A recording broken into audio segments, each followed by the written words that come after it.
The snow had stopped falling hours ago, but the wind still carried the sound of war. It was April 1945, the world was ending, and yet for the men of the 121st Infantry it felt like it would never stop. Then, in the ruins of Bavaria, they heard crying. Private Tom Weaver was the first to notice it. A thin, broken sound carried through the trees, too high-pitched to be a wounded soldier. He raised his hand, signaling the squad to halt. They stood silent in the fading light, rifles up, breaths fogging in the cold. Somewhere ahead, behind a collapsed farmhouse and a field littered with burned-out wagons, the sound came again, unmistakably human. "Captain," Weaver said quietly, "it's a child." Captain Robert Hale, a 28-year-old combat veteran from Iowa, had seen almost everything the war could show a man: burned villages, frozen corpses, the look in a prisoner's eyes before surrender. But this sound was different. He motioned forward. "Let's check it out." The men advanced cautiously, expecting a trap. By April 45, rumors of last-ditch German ambushes still spread among Allied ranks. But what they found beyond that field was no ambush. It was something worse. An old stone barn stood half-collapsed against the hillside, its roof caved in, doors chained shut from the outside. Inside, the air smelled of rot and straw. When Hale broke the padlock and swung the door open, the light from his flashlight caught faces, dozens of them. Small, pale, terrified faces, children. There were hundreds of them, some no older than 6, others maybe 14. Boys and girls huddled together under torn blankets, their skin gray with cold, their clothes in tatters. The smell of sickness hung heavy. When the soldiers stepped inside, the children recoiled, shielding their faces. One little girl whispered in German, "Bitte nicht schießen." "Please don't shoot." Hale froze. He lowered his rifle and called out softly, "No guns." No shooting. The men stood stunned, unable to comprehend what they were seeing. An entire orphanage abandoned and left to die. Crates of empty bread loaves, melted snow in buckets, scraps of newspaper for warmth. "How long have they been here?" Sergeant Carter murmured. "Too long," Hale said quietly. "Get food! Blankets now!" They had only their own rations, cans of meat, hard biscuits, chocolate bars from their packs. The soldiers tore them open and began passing food hand to hand. The children hesitated at first, eyes wide with disbelief. Then hunger took over. Within minutes, the barn filled with the sound of chewing, coughing, quiet weeping. When one of the boys tried to share his biscuit with a smaller girl beside him, Hale had to turn away. He couldn't bear it. Private Weaver returned from the truck. "Sir, command says to hold position until relief arrives." Hale looked around at the shivering faces and shook his head. "Tell command they can court-martial me later. We're not leaving them here." That night, the men built fires outside the barn and worked in shifts. The sun rose pale and thin over the Bavarian hills the next morning. Smoke still curled from the ruins of nearby villages, but in the small valley below, the old barn stood quiet, no longer a prison, but a sanctuary. Inside, the soldiers moved carefully among the children, checking for signs of fever, handing out water from their canteens, and doing their best to bring warmth back into a place that had forgotten what it meant. Captain Hale hadn't slept. He'd spent the night writing his report, rewriting it, then finally giving up. There was no version of the truth that would sound acceptable to headquarters. They had been ordered to move forward, not stay behind to care for enemy civilians, let alone hundreds of them. Yet leaving was unthinkable. Private Weaver entered, his helmet tucked under his arm. "Sir, supply trucks from Division HQ will be here in 2 hours." Hale nodded. "Good. We'll need milk, blankets, anything they can spare." He looked at the barn door. "And a medic team. We've got kids on the edge." Outside, Sergeant Carter was helping one of the smallest children, a boy no older than 5, wash his hands in a tin bowl. The child stared at the running water as if it were magic. Carter smiled faintly. "You'd think he's never seen it before," he murmured. Weaver shook his head. "Maybe he hasn't." In one corner, Lucas, the 13-year-old who spoke a bit of English, was trying to calm the younger ones. "Kein Krieg mehr," he whispered over and over. "No more war." The words rippled through the barn like a prayer. When the supply trucks finally arrived, the men worked like madmen. Medics set up makeshift cots. Drivers unloaded crates of rations, powdered milk, and bandages. Hale moved among them, directing quietly but firmly. The children watched everything with wide, unblinking eyes. They didn't speak. Some didn't even cry anymore. An older medic, Sergeant Morris, knelt beside a little girl wrapped in a torn coat. He lifted her sleeve and found a number stitched into the fabric. Not tattooed, just crudely sewn by hand. "Camp mark," he said grimly. "Probably from one of those evacuation trains." Hale looked at the girl, then at the others. All German, all civilians. All victims of a war none of them had started. "Get them to the field hospital," he ordered. "Everyone we can move." But headquarters had other ideas. By afternoon, a jeep arrived carrying Major Leonard Briggs, the operations officer. His boots crunched in the mud as he surveyed the scene. Soldiers tending to children, medics giving injections, food being rationed carefully. His jaw tightened. "Captain Hale," he barked, "what in God's name are you doing?" Hale stood straight. "Sir, we found these children locked in that barn. They've been here for days, maybe weeks. Most are starving." "That's not your problem, Captain. You have orders to push east. The war isn't over yet." "With respect, sir," Hale said evenly. "If we leave now, half of them won't make it through the night." Briggs narrowed his eyes. "You're not running a charity. You're running a war." Hale's voice hardened. "Then maybe the war needs to stop running people." The air went still. For a long moment, the only sound was the distant rumble of artillery far to the north. Finally, Briggs exhaled sharply. "Fine, you've got 48 hours. After that, you move out, with or without them." He turned and walked back to his jeep. When he was gone, Weaver muttered, 48 hours to save 200 kids. That's impossible." Hale looked toward the barn where a medic was spoon-feeding a toddler. "Then we'd better get started." By nightfall, fires burned again outside the barn. Not for destruction this time, but for heat. Soldiers boiled water in tin pots, sterilized cloths, and melted snow to make soup. The barn glowed faintly under the starlight, filled with the soft murmur of children breathing in sleep. Inside, Hale sat with Lucas near the door. The boy had found enough English to ask questions. "Why you help us? We are Germans." Hale stared at the ground for a long time before answering. "Because someone has to break the circle," he said quietly. "If we don't, it never ends." Lucas frowned, thinking. "Circle? War," Hale said simply. "You hate us. We hate you. Then your children hate ours. And one day we're all back here again." The boy looked down, his small hands wrapped around a mug of soup. "No more war," he said softly. Hale smiled faintly. "That's right, kid. No more war." In the days that followed, the story of the barn children began to spread. Supply convoys stopped to drop off milk and medicine. A war correspondent passing through snapped photographs. American soldiers cradling starving children, feeding them from their own canteens. Those pictures would travel further than anyone in that valley imagined. But that night, none of them were thinking about headlines or history. They were just men trying to keep 200 children alive long enough to see morning. And somewhere beyond the hills, for the first time in years, the guns had gone quiet. By dawn, the quiet valley had turned into a battlefield of a different kind. One fought not with bullets, but with fever, hunger, and time. The barn smelled of smoke and medicine now. Bandages, blankets, and ration tins lay scattered across the floor. Medics worked through the night, whispering softly to the children who drifted in and out of consciousness. The smallest ones barely stirred. Captain Hale moved from cot to cot, keeping count. "How many down?" he asked the senior medic, Sergeant Morris.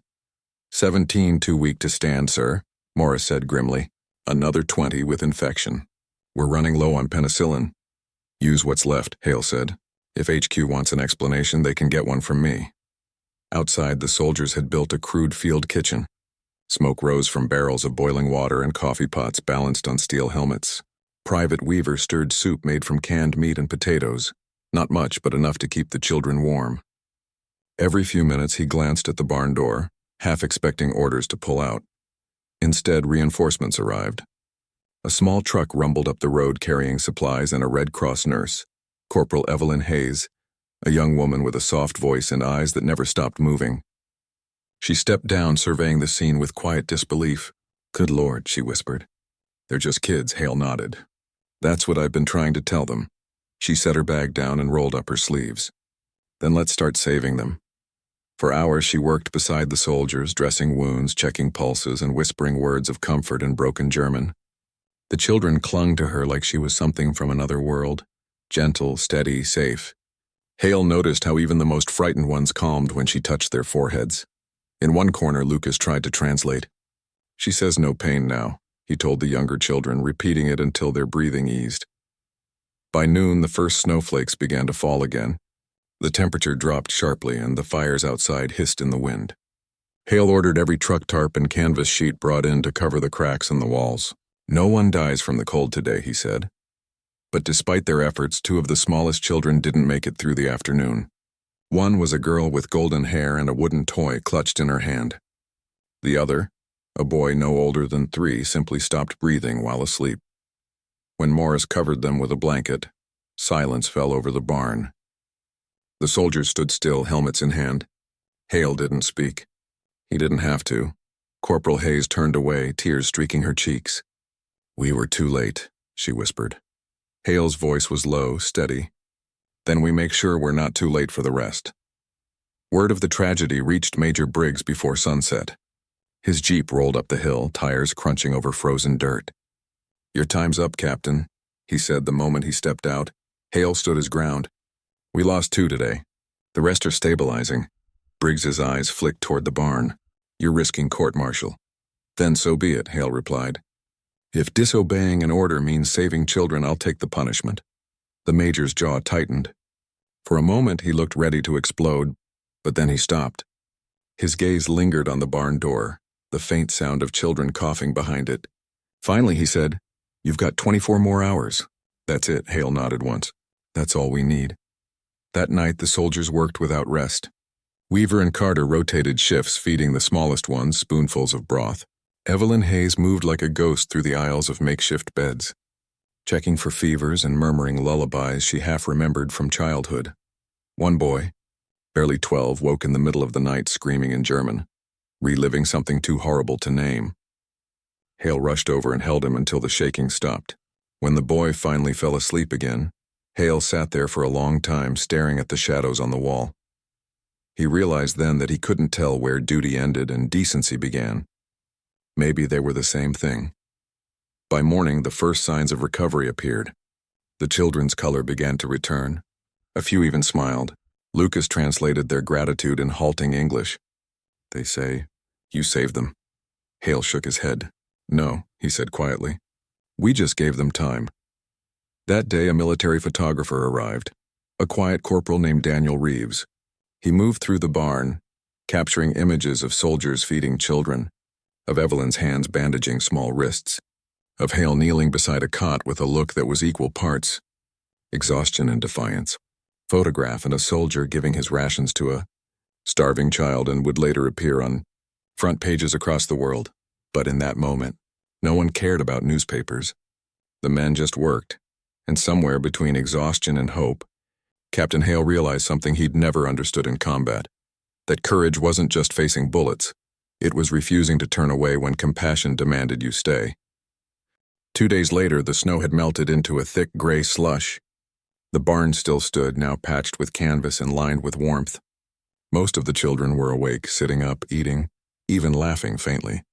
But the air around the camp carried a different tension, one that had nothing to do with sickness. Captain Hale had been summoned to headquarters. The drive was long and silent. The jeep bounced over the frozen road as Private Weaver sat beside him, gripping the wheel tighter than necessary. Neither spoke. Both knew what was coming. When they arrived, the headquarters tent was buzzing. Reports from the front, surrender rumors, and whispers about the children in the barn floated in the air like static.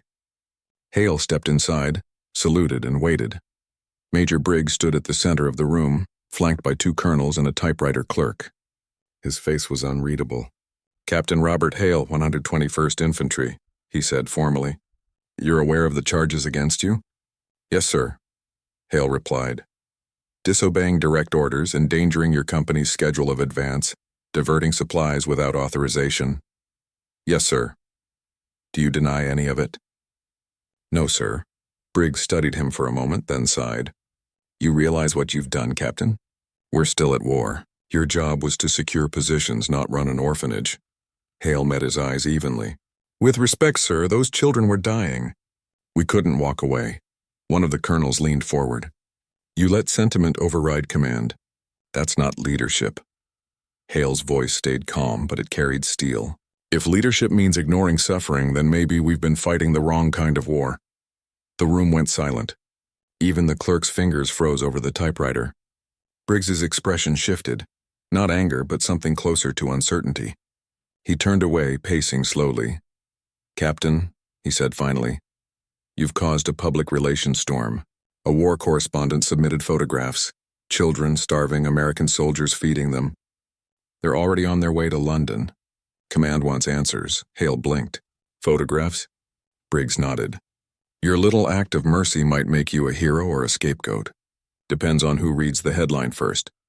Outside, the world was beginning to change. The war was still raging in the north, but the German lines were collapsing fast. American newspapers were hungry for stories that hinted at peace, redemption, decency, anything human amid the ruin. The photographs from Bavaria hit the wires within days. The image of Sergeant Carter cradling a malnourished child appeared on the Stars and Stripes front page. Another, showing Hale handing food to a frightened girl, landed in London's Daily Telegraph under the headline, "American Troops Feed Enemy Children." At first, the military brass braced for backlash. Feeding the enemy, especially children of the Reich, was controversial. But something unexpected happened. Letters began pouring in from civilians across the U.S. and Britain, offering donations, blankets, even adoptions. The barn, once a forgotten ruin in Bavaria, had become a symbol of compassion the world desperately needed. Meanwhile, in the camp, Hale returned to find the mood lighter. The children were stronger now, sitting outside in the pale sunlight. Evelyn Hayes had set up a small blackboard near the barn wall, teaching them basic English words: bread, friend, peace. Weaver met Hale halfway down the slope. "Sir," he said with a grin, "we're famous." "Don't start," Hale muttered. "I'm serious. Some reporter from Stars and Stripes just wired us a message. Said your picture's in the paper. You look about as happy as a man at his own funeral." Hale couldn't help but laugh once in a short, tired reel. "That sounds about right." Later that evening, as the sun dipped behind the hills, he stood watching the children play near the trucks. Lucas was showing the younger ones how to throw a ball using an old rag stuffed with straw. Their laughter carried over the wind. Evelyn walked up beside him. "You did good, Captain." He shook his head. "We all did." "Still," she said softly, "not many would have stayed." "Maybe not many could have looked them in the eye and left," Hale replied. For the first time since arriving, he felt the weight of the war lifting. Not gone, just lighter. The barn had become something else now. A fragile pocket of peace in a world still learning what peace meant.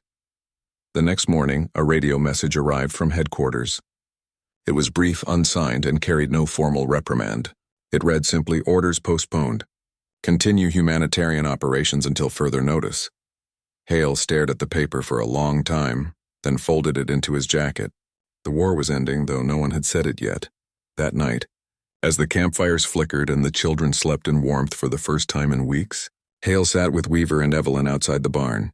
"You think they'll remember this?" Weaver asked quietly. Hale nodded. "Maybe not us, but they'll remember what kindness looks like." Evelyn smiled faintly. "That's how peace begins." The stars above them were sharp and cold, but the night no longer felt cruel. For once, mercy had outrun the war. By the end of April 1945, the story had outgrown the valley. What began as a single act of defiance was now front-page news from New York to London. Photographs of the barn children of Bavaria covered newspapers and radio broadcasts alike. The world, starved for hope, found it in the image of an American soldier feeding an enemy child. At first, Hale didn't know any of this. The camp had no regular communication except a field radio. But one afternoon, a supply truck arrived from division headquarters carrying food and a stack of newspapers. Sergeant Carter tore one open and whistled low. "Captain," he called, "you might want to see this." The headline read, "Compassion in Uniform. Soldiers Feed German Children." Beneath it was a photograph of Hale, kneeling in the mud, handing a tin cup of soup to a small girl wrapped in his coat. Weaver laughed. "Congratulations, sir. You're officially famous." Hale scanned the article silently. It praised the soldiers' bravery, called them symbols of humanity in war's final days. It mentioned the 200 children saved from starvation, but not the orders ignored or the chain of command defied. He folded the paper and tucked it into his coat. "We didn't do it for headlines," he said quietly. Carter shrugged. "Doesn't matter. The world's watching now, and it was true." Within days, the Red Cross arrived with trucks full of supplies, milk, medicine, and blankets stamped with the Geneva Cross. Reporters followed soon after. They asked questions, took photos, scribbled in notebooks as the soldiers carried water, taught the children to throw baseballs, and translated simple phrases through Lucas. For many of the journalists, it was the first story of hope they'd covered in years. One correspondent from the New York Times wrote, "In a barn still smelling of war and smoke, American soldiers are teaching the children of their enemy how to laugh again." The world devoured it. Donations poured in from civilians, churches, and schools. Packages of toys, candy, and letters from children in the U.S. arrived within weeks. One note written by a 10-year-old girl from Kansas read, "Dear German kids, I hope you are warm now. My daddy's in the army too. Maybe you met him." Evelyn Hayes wept when she read it aloud. But not everyone was moved by sentiment. Back at Army headquarters, the situation had become political. Some officers argued that Hale's actions set a dangerous precedent, that compassion during wartime blurred the lines between friend and foe. Others saw it differently. "This is the kind of story the world needs," one general said. "It shows what we're fighting for." Soon military trucks began arriving not with orders but with aid. Hale watched in disbelief as soldiers he'd never met unloaded barrels of food, tents, and medicine. On one crate, someone had scrawled in chalk, "For the kids." The barn had become more than shelter, it was a symbol. Lucas noticed it too. One morning, he asked Hale a question through Evelyn's translation. "When the war ends, will they take us away?" Hale hesitated. "I don't know, Lucas, but I promise you this. No one's leaving you to starve again." The boy nodded as if that promise alone was enough to believe in. By May, the valley was alive again. The once empty fields around the barn filled with tents, washing lines, and laughter. The older children helped cook and carry water. Evelyn organized lessons under the open sky, teaching words like home and tomorrow. The soldiers built swings from rope and scrap wood. Sometimes when Hale watched them, he felt a strange ache, part pride, part sorrow. He had spent years destroying things in the name of duty. Now, for the first time, he was building something worth protecting. One evening, as the sky glowed orange, a jeep arrived carrying an officer from the Public Information Division. He handed Hale a telegram. The message was short and formal. "Command approves continued humanitarian operation. You are to maintain custody until further relief. Additional medical staff en route." Hale exhaled slowly. "That's it?" he asked. The officer nodded. "That's it. You've just been promoted from captain to caretaker," Weaver chuckled. "Guess we're running a daycare now, sir." Hale smiled faintly. "The best kind." That night, as the camp settled, Evelyn sat by the fire beside him. "You ever think about what comes after all this?" she asked. Hale poked at the embers with a stick. "Every day. And?" He looked out at the dark field, where children slept under stars that no longer carried fear. "I think," he said slowly, "that maybe winning a war isn't about who surrenders. It's about who still remembers how to care." Evelyn nodded, her eyes glinting in the firelight. "Then you've already won." The sound of laughter carried from the barn, high and soft, cutting through the cold night air. For the first time, it didn't sound out of place. It sounded like peace trying to take root. Evelyn continued her English lessons, drawing words on a chalkboard propped against an old wagon. Lucas translated for the smaller children, now proud of his new role. One afternoon, Hale caught Lucas writing something on the barn wall in chalk. The boy turned when he realized he was being watched. "It says Danke," Lucas explained shyly. "Thank you." Hale smiled and ruffled his hair. "You're welcome, kid." The world beyond the valley was watching closely. American radio programs called it "The Miracle in Bavaria." British papers published follow-up reports. Donations doubled. School children sent drawings of hearts and flags. Churches held collections. Even in war-torn Europe, the story traveled like light in darkness. But not everyone saw it that way. Some senior officers argued that the army shouldn't be playing caretaker to German children when thousands of Allied families were grieving their own losses. The debate reached high command. But when General Eisenhower's office was shown the photographs, his response was simple: leave them be. That's the kind of victory worth keeping. The pressure eased. In late May, a group of journalists visited. They filmed reels of footage: soldiers carrying toddlers, nurses distributing bread, children chasing a ball made from twine. A British war correspondent asked Hale what motivated him to act. He hesitated for a moment, then said quietly, "Because the war taught us how easy it is to hate. Maybe it's time we teach the world how to stop." The quote spread faster than any photograph. It appeared in newspapers, leaflets, even on posters.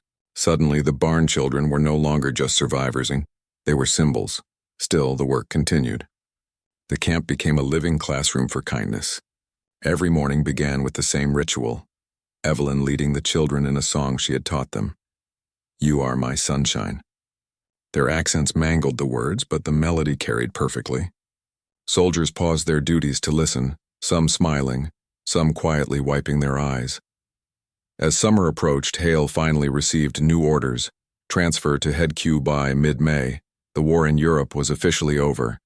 The radio broadcast came through on a crackling signal. Germany had surrendered. The men of the 121st Infantry stood outside the barn, listening in silence. No one cheered. The war's end didn't feel like victory. It felt like relief. Heavy, quiet, incomplete. When the broadcast ended, Hale looked around at his men, then at the rows of children still sleeping inside. "All right," he said softly. "Let's make sure the peace starts here." Within a week, the camp. By the first weeks of summer, the valley no longer smelled of smoke. The fields were green again, and laughter had replaced the sound of gunfire. The Hale Orphan Camp, once a desperate emergency shelter, now looked almost like a village. The tents were arranged in neat rows, the barn freshly painted white by the older children, and a flagpole stood proudly at the entrance, not for conquest, but for hope. Every morning began the same way. The children lined up for breakfast: porridge, bread, and milk, served by soldiers who now knew each child by name. Lucas helped organize the line, shouting words in both English and German. The smallest children giggled when Sergeant Carter pretended to steal their bread, giving it back with exaggerated surprise. To anyone passing by, it would have looked like a summer camp, not the aftermath of war. But Hale knew better. Every smile here had been hard-won. One afternoon, Hale walked the perimeter with Evelyn Hayes. She carried her clipboard, making notes for the Red Cross. "It's hard to believe these are the same kids we found 2 months ago," she said softly. "Hard to believe we're the same soldiers," Hale replied. Evelyn smiled faintly. "Maybe we're not." They stopped near the barn, where a group of children were painting a mural on the wall: blue skies, flowers, stick figures holding hands. Lucas dipped his brush carefully, writing 3 words in large, uneven English letters across the top: "No more war." Hale watched in silence. "Looks like they're writing our report for us," he said. By mid-June, the children were healthy enough to start classes. The Red Cross sent books, pencils, and even a small piano that a local family had donated. Evelyn became the teacher, turning the barn into a schoolhouse. The soldiers built desks from wooden crates, laughing as they sawed and hammered. The first lesson was simple: peace. Evelyn wrote the word on the chalkboard and said it slowly. The children repeated it, awkwardly, joyfully, determined to get it right. Outside, Hale leaned against the doorframe, listening. He thought about his own childhood. Farms, quiet mornings, his mother's voice. So much of that felt like a dream from another lifetime. But as he watched the children learning to say peace, he realized something he hadn't before. Maybe the war hadn't stolen everything. Maybe it had just left space for something new to grow. One evening, Lucas approached Hale with a notebook. "Captain," he said carefully, "we write letters." "To America?" Hale blinked. "Letters to who?" Lucas smiled shyly. "People who send gifts, toys, candy." Evelyn joined them, laughing. "They've been asking all week. They want to say thank you properly." The next day, the children gathered in groups, scribbling on paper with crayons and pencils. The letters were clumsy but heartfelt. One read, "Thank you for the chocolate. It makes sad days small." Another said, "We will remember you forever, even if you forget us." Evelyn bundled them up, kissed the envelope. and sent it off with the next mail truck.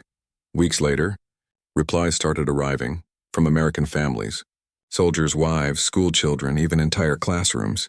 Photographs, postcards, and care packages filled the barn. One letter came addressed simply to the captain of the barn. Inside was a short note. "You reminded us why we fight." Hale folded it carefully and tucked it into his jacket, but not everything was easy. The older boys carried scars that went deeper than hunger. Some woke screaming at night. Others froze whenever they heard an engine backfire, mistaking it for shell fire. Evelyn worked tirelessly, comforting them, teaching them to trust again. Sometimes Hale sat with them telling stories, not of war, but of home. He told them about Iowa cornfields, summer fairs, the smell of rain before harvest. They listened wide-eyed, imagining a place where the sky wasn't broken by planes. One boy, Eric, asked, "Captain, you're home. It's safe?" Hale paused. "Yes," he said softly. "It's safe," Eric smiled faintly. "Maybe one day. We see it?" "Maybe," Hale said. "One day." That night, under the soft glow of lanterns, the camp gathered for what the children called a feast. They roasted bread over small fires and sang songs in a jumble of English and German. The soldiers joined in, laughing when they stumbled over the words. At the end, Lucas stood and raised his cup of milk. "To Captain Hale," he shouted. The camp cheered. Hale waved them off, embarrassed, but Evelyn leaned close and whispered, "You can let them thank you once in a while." He smiled. "I didn't save them. We all did." She looked at him for a long moment. That's why it worked. As the night wound down, the children curled up in blankets under the stars. Hale walked the quiet camp, the cool air carrying faint traces of laughter. He stopped at the mural again, tracing the words "No More War" with his fingers. For the first time since crossing the ocean, he felt certain of something. The world could heal, and if people chose to, and here, in a valley once broken by bombs, it already had begun. By late summer, the valley looked like a different world. Wildflowers covered the fields, the barn's white walls gleamed in the sun, and the laughter of children floated over the hills.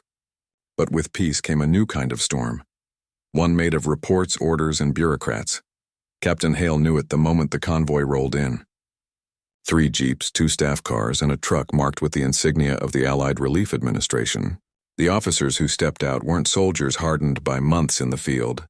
They were administrators in clean uniforms, their boots too polished, their eyes already judging. The lead officer, a tall man with a British accent, introduced himself as Colonel Arthur Merton, liaison for post-war civilian affairs. He smiled politely.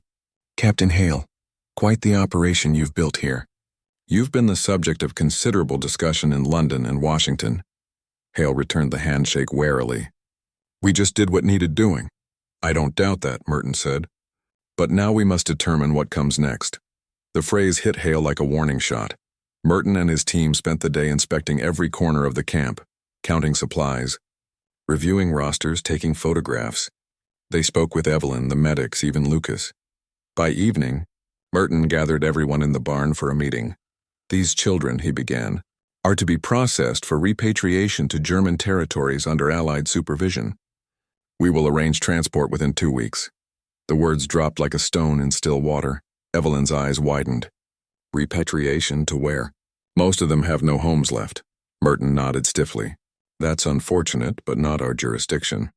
Our task is to return displaced civilians to their country of origin." Hale's jaw tightened. "Their country of origin is rubble, Colonel. You've seen the photographs, Dresden, Frankfurt, Munich. Where exactly are you sending them?" "Wherever there are records," Merton said simply. "We can't keep them here indefinitely. It's not a permanent facility." Lucas, who had been listening quietly near the back, stood and spoke in halting English. "We don't want to go, please." The room went silent. Merton's expression softened slightly, but his tone stayed formal. "Son, this isn't a choice." After the meeting, Hale stormed outside. Evelyn followed him. "They can't just take them away," she said, furious. "These kids finally feel safe." Hale's voice was low but hard. "I know, but we're soldiers again now. Orders are orders." "Then maybe it's time someone disobeyed another one," she said sharply. For a long time he said nothing. The barn glowed behind them, a faint light in the twilight. He thought about the first night they'd found it. The smell of fear, the silence, the hopelessness. He couldn't let it go back to that. Over the next few days, the camp changed. The children grew anxious as trucks came and went. Merton's men prepared lists, stamped papers, and organized transport routes. Lucas and the older ones watched the soldiers quietly, afraid to ask questions. Hale did his best to reassure them. "No one's leaving tonight," he said each evening, though he knew the countdown had begun. That weekend, the first Red Cross team arrived to assess the children's condition. Among them was a young reporter from the Associated Press, Helen Drake. She'd heard about the barn children months earlier and wanted to see them for herself. She spent the day interviewing Evelyn, the medics, and Hale. When she spoke with Lucas, her eyes welled up. "What do you want now that the war's over?" she asked. Lucas thought for a long time before answering. "To stay," he said softly. "To learn. To grow." Helen's article appeared a week later titled, "The Children Who Wouldn't Go Back." It spread faster than any official report. The public outcry was immediate. Hundreds of letters, telegrams, and petitions demanding that the children be allowed to remain under Allied care. Merton was furious. "This is insubordination by proxy," he snapped during a meeting. "You've stirred up an international incident with your sentimental circus." Hale didn't flinch. Maybe the world needed to see what compassion looks like when it's inconvenient. Merton glared. "You're on thin ice, Captain." "Then I'll stand here until it cracks," Hale said quietly. Within days, the pressure reached Allied headquarters. Debates raged in London and Washington. Were these children a burden or an opportunity? A humanitarian miracle or a political risk? Eventually, a message arrived. Short, unsigned, familiar in tone. Temporary repatriation orders suspended. Continue caretaking operations pending review. Evelyn read it twice, her hands shaking. "You did it," she whispered. Hale shook his head. "No, they did." The world finally listened. That evening, Lucas found him outside watching the sunset. "We stay?" the boy asked hopefully. "For now," Hale said, "and we'll make the most of it." The boy smiled, and for the first time in weeks, Hale felt the tightness in his chest ease. As the sun dipped below the hills, the barn lights flickered on. Inside, laughter rose again, faint but strong. The sound of children who had survived the unthinkable, now daring to believe in tomorrow. The weeks that followed changed everything. The article by Helen Drake had rippled through the world like a spark in dry grass. Newspapers reprinted it from New York to Paris. Radio programs read her words aloud. 200 children once locked in silence now laugh under the watch of those they were taught to fear. Soon, relief organizations flooded the region. Crates stamped with the symbols of UNICEF Care and the Red Cross arrived by convoy. Doctors came from France, nurses from Canada, teachers from Britain. The Hale Orphan Camp was no longer just a shelter. It was an international mission of mercy. Every morning, reporters and volunteers arrived taking notes, recording songs, and snapping photographs of the children who had once been faces of starvation. Hale watched it all with quiet disbelief. He'd built this place out of necessity, never expecting it to become a symbol. Evelyn stood beside him one morning as the press clicked away. "You realize," she said softly, "they're calling this the first peace camp of Europe." Hale gave a small, weary smile. "Then maybe we did something right." But beneath the optimism, Hale sensed a storm coming. With attention came politics, and politics had its own rules. Officials from the Allied Relief Administration began arriving daily, discussing long-term solutions. Some proposed moving the children to larger camps near Frankfurt. Others talked about distributing them to newly founded orphanage systems. Hale listened to every word, then ignored most of them. "These children aren't just numbers," he told Merton during another inspection. "You can't uproot them again. They need stability, family," Merton sighed. "Families are being rebuilt everywhere, Captain. The world doesn't have the luxury of sentiment." "Maybe sentiment is exactly what the world needs right now," Hale said. It was around that time the letters started arriving, not from Germany, but from America. Families wrote to the camp directly, offering to adopt. Some had lost sons in the war. Others simply wanted to help. "We have space," one letter read, "and love enough for one more." Evelyn read every letter aloud to the children in the evenings. Lucas translated, his voice steady though his eyes glimmered with hope.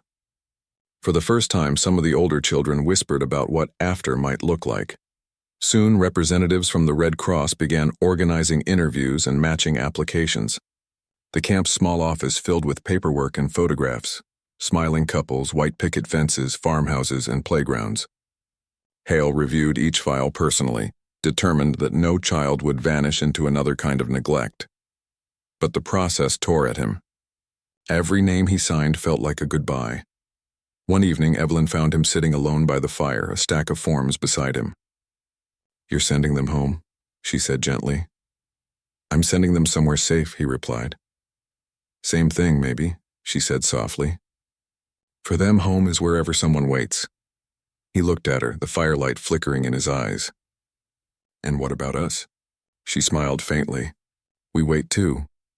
By August, the first group of children left the camp. The soldiers lined up as trucks carried them away, 20 at a time, clutching toys and letters, waving from open backs. Lucas stood beside Hale, watching silently. "They'll be happy?" Lucas asked. Hale nodded. "That's the idea." The boy hesitated. "And me?" Hale rested a hand on his shoulder. "You're not leaving yet. They need you here." Lucas smiled, proud of the responsibility. Days passed. The camp felt quieter now and emptier but peaceful. Evelyn continued her lessons with the remaining children, teaching them songs and stories about hope. Margaret Dalton, the Red Cross coordinator, began planning how to hand over operations to civilian control. Hale knew what that meant. His part of the story was ending. A week later, he received new orders: report to Division HQ for reassignment. The war was long over, and soldiers like him were needed elsewhere, rebuilding bridges, training new units, cleaning up the wreckage of Europe. That night, the camp gathered one last time. The children sang "You Are My Sunshine," their voices thin but full of warmth. Lucas stepped forward, holding a small box. Inside was the toy soldier he'd given Hale months ago, now repainted, its uniform neat, its expression brave. "For you," Lucas said. "So you remember us?" Hale's throat tightened. "How could I ever forget?" The next morning, when he climbed into the Jeep, Evelyn stood beside the barn, her hands folded. "Wherever you go next," she said, "remember, and this place isn't just a story. It's a promise," he nodded. "Then I'll keep it." As the Jeep rolled away, the children ran to the fence, waving until the road curved out of sight. The valley shimmered in sunlight, a small, quiet world that had once been broken by war and now pulsed with life. Hale didn't look back. He didn't have to. The sound of their laughter stayed with him long after the valley disappeared. The ship pulled into New York Harbor on a gray September morning. Fog rolled off the water, and the faint outline of the Statue of Liberty emerged through the mist. Captain Robert Hale stood on the deck among hundreds of returning soldiers, all silent, all changed. Home. The word no longer felt simple. When the war had begun, Hale had imagined this moment 100 different ways: parades, applause, the triumphant return. But now, as the ship docked and the band began playing, he felt none of it. He had left part of himself in that Bavarian valley, in the laughter of 200 children who had taught him what victory truly meant. Reporters waited on the pier. Flashbulbs burst, questions flew, and names were shouted as the men filed down the gangway. Someone called Hale's name. He turned to see a young journalist waving a notebook. "Captain Hale!" "Sir, were you the officer from the barn children story?" Hale hesitated, then nodded once. The reporter grinned. "The whole country knows you. They're calling it one of the great moral victories of the war." Moral victory? Hale almost smiled at the phrase, when almost. "We didn't win anything," he said quietly. "We just didn't lose our humanity." The quote appeared in the paper the next day. It spread fast, just like the first story had. But Hale didn't stay for interviews or lectures. He returned to his family farm in Iowa. Acres of cornfields, the same porch he'd left years before, the same wind through the trees. But even in peace, he carried the weight of the war inside him. Weeks passed. The Army sent him commendations, medals, even an invitation to speak at a conference in Washington about post-war humanitarian conduct. He turned them all down. "I'm not a speaker," he told his sister. "I'm just someone who stayed when others left." But the world didn't forget. The barn children became a global story, an emblem of mercy. Some of the adopted children sent letters to newspapers in English and German, writing about their new homes. We have beds now. And school. We remember Captain Hale. Others remained in Europe, raised by local families or Red Cross staff. The barn itself was preserved by the Allied Relief Administration, later turned into a children's shelter and eventually a small museum. Visitors came from around the world to see where the miracle had begun. Years later, in 1950, Hale received an envelope stamped with foreign postmarks. Inside was a photograph, a group of young adults standing before the same white barn, smiling, healthy, alive. On the back, a single sentence: "We kept your promise. No more war." Hale held the photo for a long time before setting it on his desk. The farm outside his window was quiet. He realized then that maybe peace wasn't something you arrived at. It was something you kept alive, one act at a time. As the years passed, journalists occasionally tracked him down. They wanted to retell the story: the defiant captain, the starving children, the barn that became a beacon. Hale always gave the same answer: "The story isn't mine. It's theirs." But the truth was, part of it was his, not because he had saved anyone, but because he had refused to forget that compassion could exist even in war's darkest hours. In 1955, a documentary crew visited the old site in Bavaria.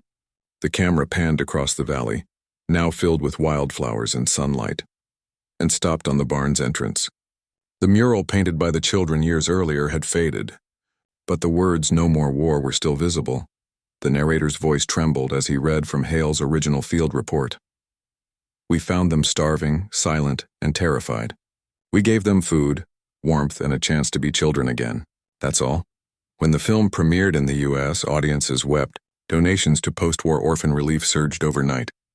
Hale's name reappeared in newspapers, quietly, respectfully, as the man who had reminded the world that even in destruction, there could be decency. He never attended the premieres. Instead, he stayed in Iowa, tending his fields, writing letters to some of the now-grown barn children who still called him Papa Robert in their correspondence.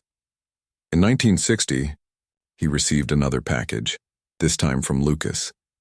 Inside was a photo of Lucas as a young man standing beside his wife and a baby girl. The letter attached was short: "Dear Captain, my daughter's name is Evelyn. She laughs just like the children in the barn. Thank you for giving us the world back." Hale sat for a long time holding the letter. The sun was setting outside, the same golden hue as the light that had filled the barn years ago. He thought about Evelyn Hayes, about Sergeant Carter, about the nameless medics and the nights of exhaustion and fear. All of it. The pain. The mercy, the memory that had been worth it. That night, he walked outside, the cool wind brushing through the cornfields. The war felt far away now, but the lessons had never left. Compassion, he realized, wasn't something the war had killed. It had only tested it, and somehow, miraculously, it had survived. And somewhere in Bavaria, in a valley still quiet and green, the barn still stood. Children still played outside it, their laughter echoing across the hills. The promise had been kept. Decades later, travelers in Bavaria still tell the story of the white barn on the hillside, the one that stood through the fire, through the famine, through the silence of war. They say that if you visit early in the morning, when the mist curls low and the world is quiet, you can still hear faint laughter drifting from the valley below. The barn has been rebuilt many times over the years, its wood replaced, its roof repaired, but on one wall, carefully preserved beneath glass, the original chalk writing remains. The shaky, uneven words scrawled by a child's hand. No more war. It became more than just a relic. It became a promise. When the world tried to rebuild itself from ashes, the story of Captain Hale and the barn children was told again and again, in classrooms, in churches, in the halls of government searching for meaning in the aftermath. It wasn't the story of soldiers or enemies anymore. It was the story of what happens when compassion becomes stronger than hate. Photographs of Hale still exist, faded, grainy, always the same. A man in a worn uniform, crouched in the mud beside a German child, holding out a tin cup of soup. Historians would later call it one of the defining images of post-war humanity. But Hale never claimed to be a hero. "I just stayed," he said once. "When everyone else wanted to move on, I stayed." Years after his death, a plaque was placed beside the barn's entrance. It reads, Here in the spring of 1945, American soldiers refused to surrender their humanity. They gave food to the hungry, hope to the lost, and mercy to the children of their enemies. May their courage remind us always, peace begins with compassion. And even now, visitors from around the world leave flowers and letters beneath that plaque. Some are written in English, others in German, others in the handwriting of schoolchildren who weren't even born when the war ended. All of them say the same thing: thank you, because the legacy of the barn was never just about 200 children who survived. It was about what they taught the world, that mercy has no flag, no border, no uniform. And in a century defined by war, one small act of kindness in one forgotten valley showed humanity what peace could look like. As the screen fades, the sound of children's laughter echoes softly. Not ghosts, not memory, but hope.